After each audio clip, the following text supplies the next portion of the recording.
এবার ভেসিন ভালিং পেপার ভিউতে সোলোসুকোয়া এবং সোলোসুকা ব্লাড লাইন মেম্বারগুলো ভয়ঙ্কর আক্রমণ করতে পারে কোডরোস এবং ক্যাভেন অলেন্সকে। আপনারা এবার যেমনটা জানেন যে এবার ক্যাভেন অলেন্স এবং কোডরোসের মধ্যে এবার ভেসিন ভালিং পেপার ভিউতে একটি ডাব্লিউডাব্লিউ আনডিসপিউটেড ইউনিভার্সাল চ্যাম্পিয়নশিপের একটি ম্যাচ হতে যাচ্ছে। আর আপনারা এও দেখেছেন যে এবার স্ম্যাকডাউনে সোলোসুকা তিনি নিজে বলেছেন যে এবার ভেসিন ভালিং পেপার ভিউতে যেই চ্যাম্পিয়ন থাকবে তিনি তাকে চ্যালেঞ্জ করবে পরবর্তী পেপার ভিউর জন্য।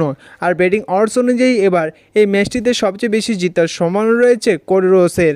আর এবার যেহেতু কোডরোস ক্যাভেন অলেন্সকে হারিয়ে সাকসেসফুলভাবে যখন তার টাইটেলে রিটেন করে নেবে, ঠিক তারপরেই সোলোসুকা এবং সোলোসুকা ব্লাড লাইন মেম্বারগুলো এসে ঠিক সেই সময় কোডরোসকে বাজেভাবে আক্রমণ করবে। যদি ক্যাভেন অলেন্স সে যায় কোডরোসকে সেভ করতে আসে, ঠিক সেই সময় সোলোসুকার ব্লাড লাইন মেম্বারগুলো আক্রমণ করবে ভয়ঙ্করভাবে ক্যাভেন অলেন্সকে।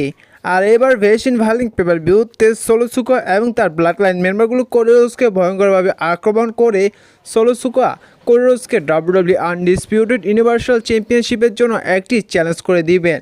পরবর্তীতে হয়তো সোলোসুকা এবং কোডরোসের ম্যাচটি হতে পারে এবার ব্যাড ব্লাড পেপার ভিউতে ডাব্লিউডাব্লিউ আনডিসপিউটেড ইউনিভার্সাল চ্যাম্পিয়নশিপের জন্য।